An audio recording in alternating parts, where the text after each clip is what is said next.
This, for me, tonight is particularly special because I'm a huge fan of Steven Pinker's.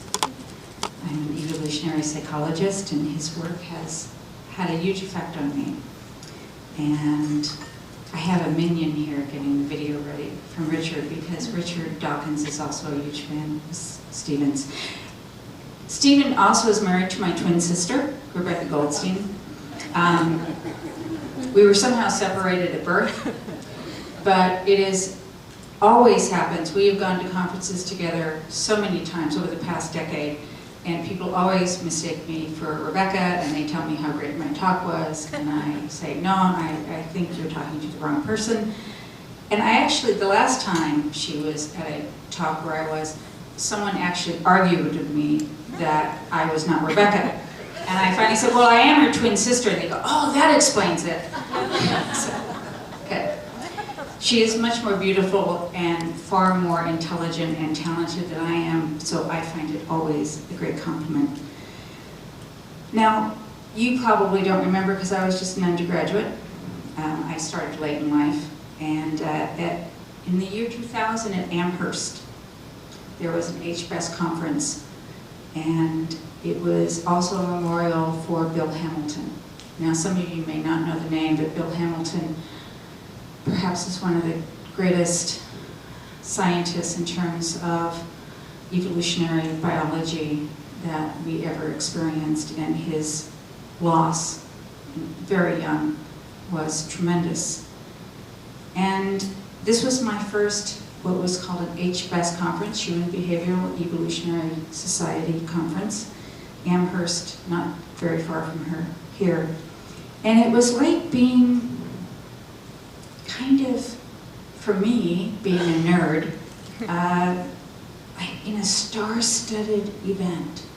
There were people, well, besides Steven Pinker, who talked about the blank slate, there were Bill Irons. Some of these names won't mean anything to you, but I know they'll mean something to you.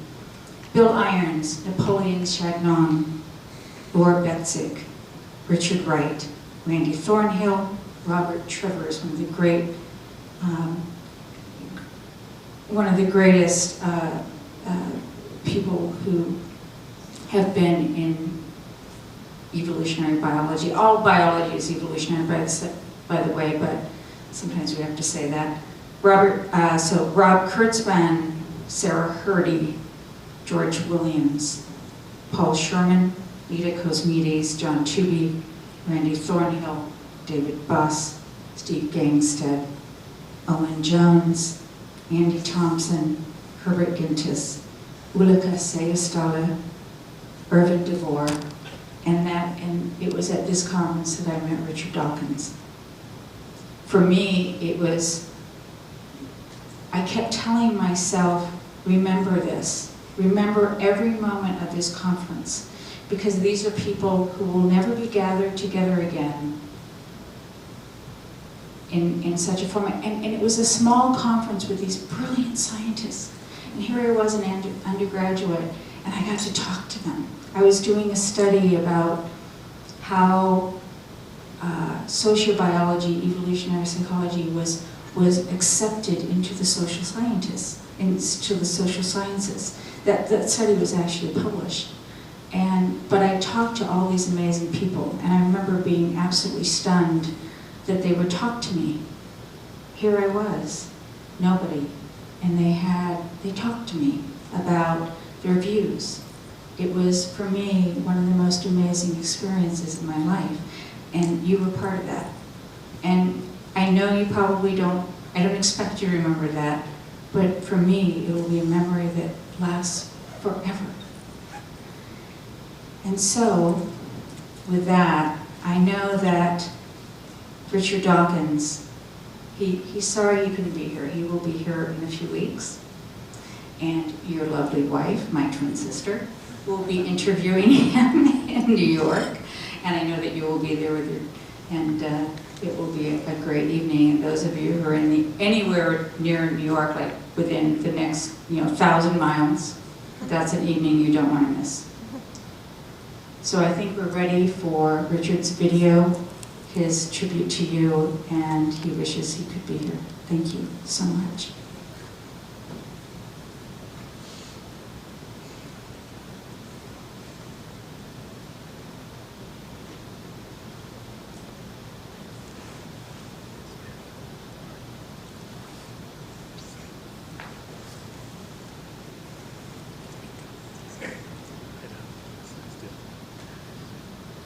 Newspapers and magazines frequently produce ranked lists of public intellectuals throughout the world. Steven Pinker's always on those lists, and rightly so. I think he'd be near the top of my world list. And I'm truly delighted that he's been given this award in my name. Wonderfully readable, he introduces non-specialist readers to his own specialist subject. He's not the only person to do that, although he does it superlatively well. But what's truly remarkable is that he does it for several different subjects.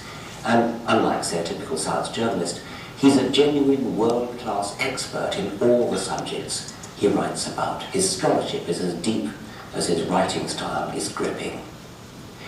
I blush to admit that the first time I heard his name, he was described to me as the Richard Dawkins of linguistics.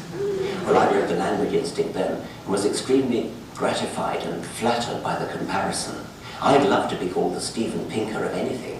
But he hasn't stopped at linguistics. Psychology will never be the same again after How the Mind Works, a superb account of the honourable, though unaccountably controversial field of evolutionary psychology.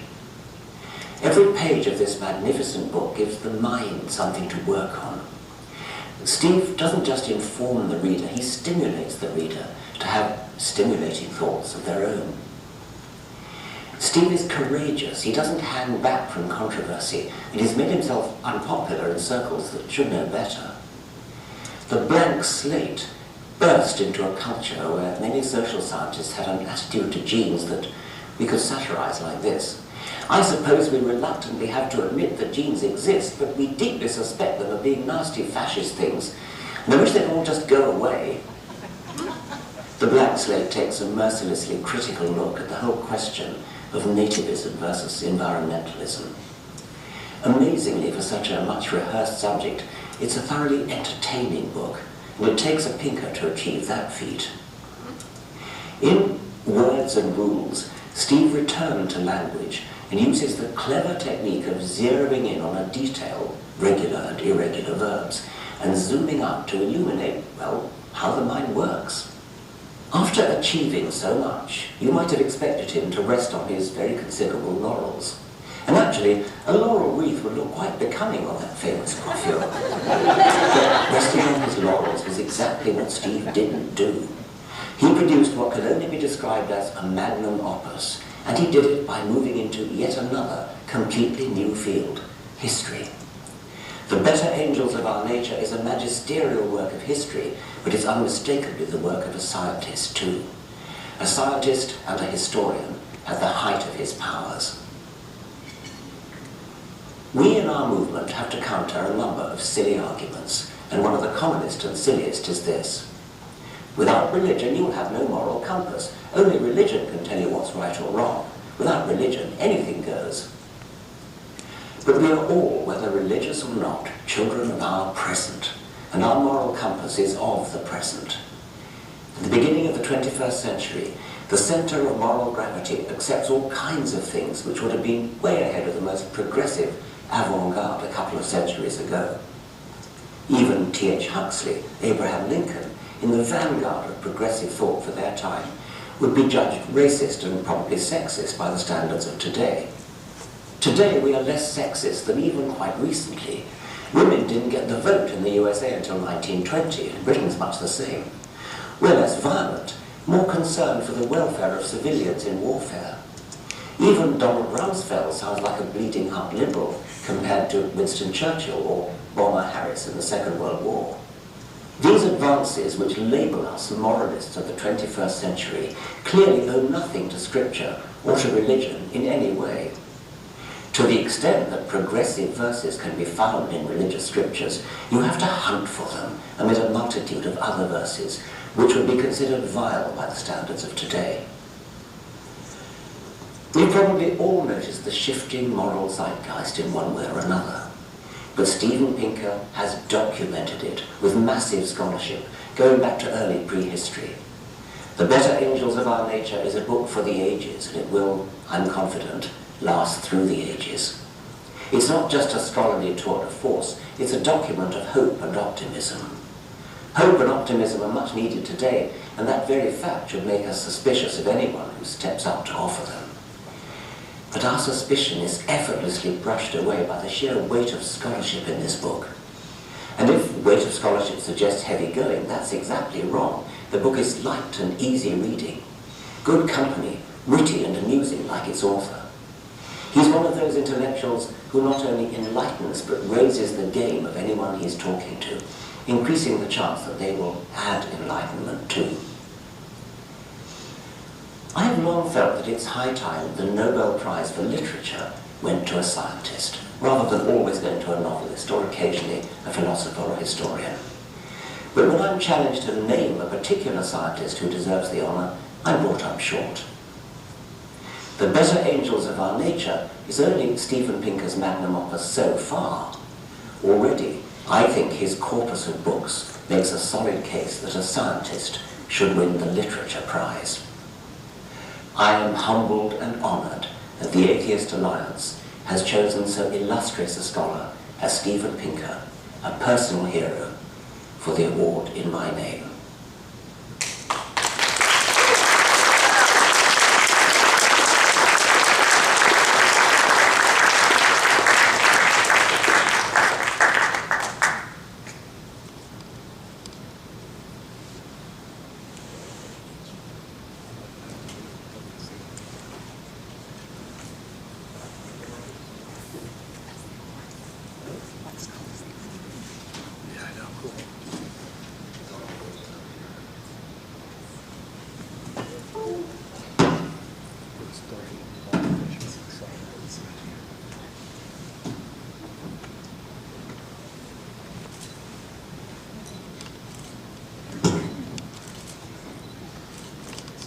This is a true honor to be able to present this to Dr. Pinker. Let me read the inscription on this. The 2013 Richard Dawkins Award presented to Steven Pinker for a lifetime of helping us understand our human nature, presented by the Atheist Alliance of America. Dr. Pinker, thank you very, very much for showing up tonight. For accepting this award.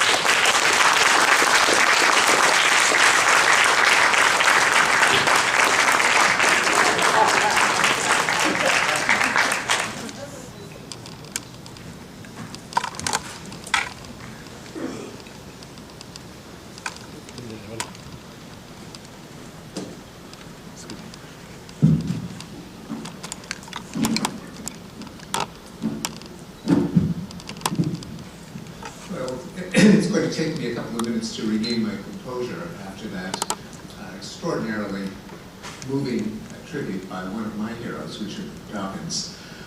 It's an unspeakably wonderful honor to receive an award named after Richard Dawkins. He was an enormous influence to me in three distinct ways. One of them was scientifically. I think, like many intellectuals, professors, literate people of the 1980s, I just assumed that natural selection, adaptation, evolution was a reactionary force, perhaps superseded by other trendy developments in evolutionary biology.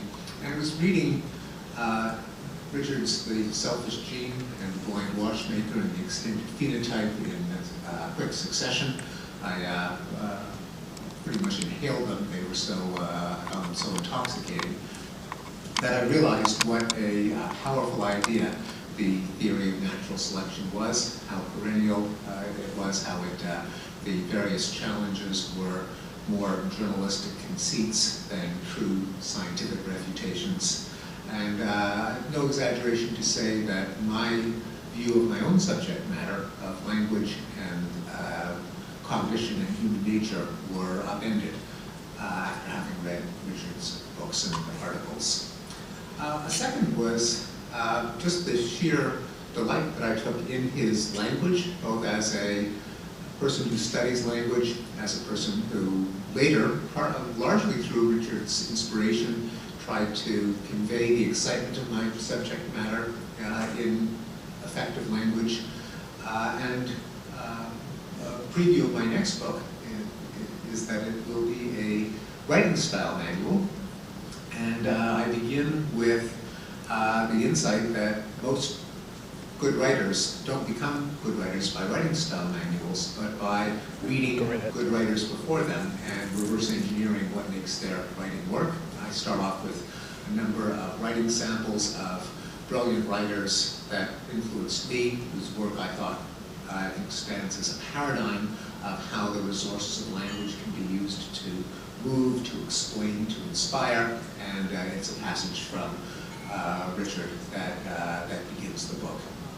And the third influence is one that came late to me in my own career. I think like a lot of scientists, like a lot of academics, I believe that what I was doing was worthwhile. It kept me off the streets, got me a paycheck. I published in journals and got all of the usual academic rewards. But I was hearing Richard sincerely and in a heartfelt manner express the idea that there was something noble about the enterprise of science, that this was part of something that's larger than any of us, something that is noble, that is moral. This is something that scientists are not willing to say. It just seems to many of them to be, I don't know, corny or it's not going to get you any grants. It's kind of an embarrassing thing to say. But Richard said it in a way that was heartfelt and sincere and passionate, and it awakened in me the idea that, first of all, this is true, that the pursuit of insight, of explanation, of truth, the humility that comes from testing your ideas, from being prepared to be wrong, letting the world tell you that you're wrong, submitting yourself to institutions that allow you to be criticized, since no idea belongs to a person, the ideas for the ages, all of the ideals of science as itself a moral system, as a purification of the best that we can strive for. I really owe to Richard for being willing to articulate it in a way that most scientists, however much they believe in it, would not be willing to go on record as saying it in so many words. So, for many reasons, Richard was a tremendous inspiration to me, and I am moved beyond words, both to receive an award named after him and to be the subject of such a beautiful tribute. So thank you, Elizabeth, thank you, Richard, thank you, Atheist Alliance, thanks to everyone in the room who took off time from a Labor Day weekend to come here and to hear